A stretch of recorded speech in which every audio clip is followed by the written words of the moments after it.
underway as Morocco kick off. They are in the familiar red and green against Tanzania in the black and blue. This is knockout football at its finest. This is not about reputation or form. It's about 90 minutes, maybe more, of courage and clarity. The pitch is pristine. One team. Savani drops deep to collect. Bruno. Brahim Diaz caught from behind at a very awkward angle, and we'll see the first yellow card of the game. Then pop in, that's what you get. You can see it's uncalled for, but you know, it's right into the game, and you know.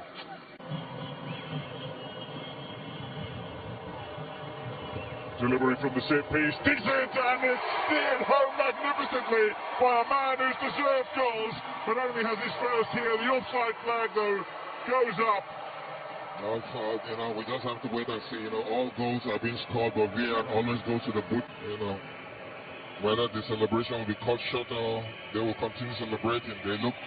Both players look offside played, and Akadi scored that spectacular bicycle kick.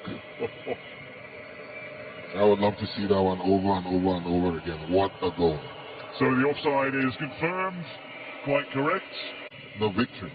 Now they have to pack up their luggage, you know, travel to Tangier to play Senegal, who have been arrested. You know, it has a... despite a little momentum carrying two bodies into one another, the ball spills free and the referee says play on. Brahim Diaz back inside, combination play with Hakimi, open space and the passing outlet. Here's the triangles. Brahim Diaz inside, decent delivery. Okabi gets the header away, but it's high before a big collision between Masalanga and Ayoub El Kabi. You know, he looked very late going for that ball. I just want to see the collision if it will. Yep, I think that will go to the boots. Definitely, no doubt about that. The VAR will be, looking at that because it looks like a foul to me. Certainly, getting the timing off. When you come for it, you got to get there. No, you got to keep it. Again, Abula with a header back, straight down the centre of the park, though, picked up by El Khanous, gets away from two, including Miroshi. Return ball, a big collision, advantage played, chance here, El Kabi steers it just wide. Goal kick it'll be. You have to go for that, and he did. You know, the awareness was not there. If he wasn't a goal scorer, he would have easily left the ball, but, he did everything right. Unfortunately, he couldn't hit the back of the net. Goes forward to defend. Mishuri drops back and covered on the other side the same way. So it makes him life so easy for them. Feitoto is completely mistimed down. He's going to have a yellow at least. Pumping in this game, the pressure, the tempo of the game, the atmosphere is good for football and it allows you to do some silly. That's one player that he's still trying to get this right, Sabori, he works very, very hard, for his team, but those hitting the back of the net is what has been eluding him, at this tournament. Yeah, there's a couple of players like that. Sabari is Azuli among them. They're proven goal scorers, they're dangerous, they are goal threats, but no goals as yet for either one. Here's Msuva, very deep for the attacking player, Miroshi. And miscommunication between Miroshi and Feitoto on that occasion. Yeah. But he had four other opportunities to pick out a pass. Just keep the ball. Don't give the ball to your opponent to invite them to come. You have your teammates surrounding you, and that goes the whistle. So half-time it is. Morocco 0, Tanzania 0. And that will please Tanzania. That's the end of the first 45 minutes. And Tanzania is doing the job. They are making Morocco feel uncomfortable. They're not finding the net. Let's see what happens. Let's go to a break and we're coming back with all the action on beIN Sports.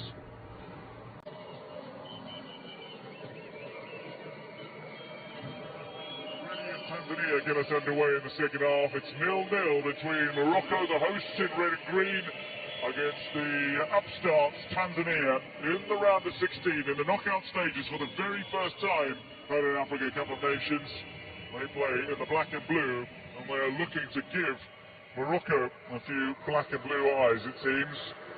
How they would love to get one over Morocco on home soil. Morocco don't have a great record in the knockout stages. Since it's been the round of 16, which was introduced in 2019, this is their fourth appearance, but they've only won once. Last time out they lost to South Africa in the round of 16. It remains their last defeat in international football. But Benin eliminated them on penalties in 2019. And they advanced past Malawi in 2021. Gabadinho Mango actually scored first in that game for Malawi, which incidentally points to another moment as Saibani looks for goal and tests Masalanga but lacks power. There's Azuli. Delivery, decent, gets a touch on it, which just deflects it out of the path of two on-rushing Moroccan players. Recovery here by Hakimi, who feeds, and the header is good, point-blank range. A wonderful save from Masalanga. It's out for the corner, though. Only agonisingly close to giving Morocco the lead. Very, very close. That's a beautiful cross, and he got his head spot on. But who is there? Tanzania have been resilient, they've been disciplined, they've been organised, and they've perhaps been underestimated as well. Brahim Diaz flowing forward now. Morocco, opportunity potentially building. El Khanous just high. Just nice. You can see the hesitation from the Tanzanian player because he doesn't want to foul, him in the penalty area, and tries to look for the right corner of Nigerian Osimhen. They all got delivery in, and how did El Khabi miss this one? They showed, Tanzania asking for trouble. It's a beautiful crossing, from Hakimi, but entirely he wasn't. He should, for a goal scorer, he should be able to hit the target with that. Well, Hakimi created that run with a burst of energy down the right flank to get past two, feeds it in, and El Khabi, you're right. You expect more from in a single match. Here's Hussein pressing forward, doesn't score many, but looks for one here, and Tesbono, the deflection, Tanzania with a chance and over. Feitoto with a blistering run into the danger area. Crossbar after Bono had been forced into the save. That's what I told you that this team can do. They're just waiting for that.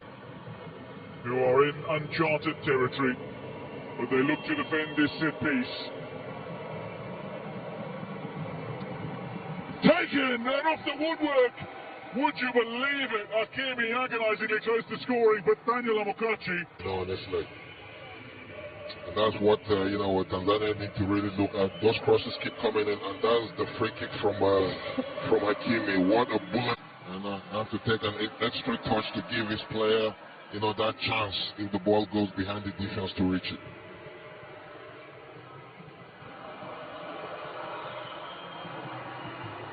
Inside the area, a little star quality, tight angle, and the goal has finally come. Brahim Diaz becomes the first Moroccan to score in 4 matches in an African Cup of Nations. He's done it in successive games, and he's broken the deadlock again. The goalkeeper was expecting a cross, but he used his right foot, and then all started from the captain Hakimi when he dazzled past, put the true good ball to Diaz. I thought that he was going to clip him, but you see, nobody, even the goalkeeper, wasn't expecting, a shot on target. We were all expecting a cross. Drills it at his near post, and Masalanga beaten. Brahim Diaz strikes true, and the deadlock is finally broken at the Complex Sportif Prince Moulay Abdallah in Rabat. Brahim's done it again. He just continues to do it against Comoros. The team was down and out. Head of the Royal Moroccan Football Federation, Fouzi Lekja, the other of the triumvirate who sits on the halfway line in the VIP section watching this encounter that is turned very physical very quickly again. Abula with a big foul and will collect a caution. He seasons in Serbia, which is notoriously physical, but gets it wrong against Saladin here. Now going for the ball, but unfortunately, he got the Achilles of the kept in play by Hakimi. They should utilize all these chances that they are getting, because it's rare to see Morocco give away set pieces now. How about that for a first touch, and then that for a a foul. Wastes no time. He's been warned once. Now. That's very harsh. Flying in. That's harsh. And he's off his feet. He left the ball and went for the feet. And then This Hakimi, his return has been most impressive. With that, the final whistle sounds and Morocco have done enough to advance. They've won this match as much mentally as they have tactically, Daniel Amokachi, but there's the start.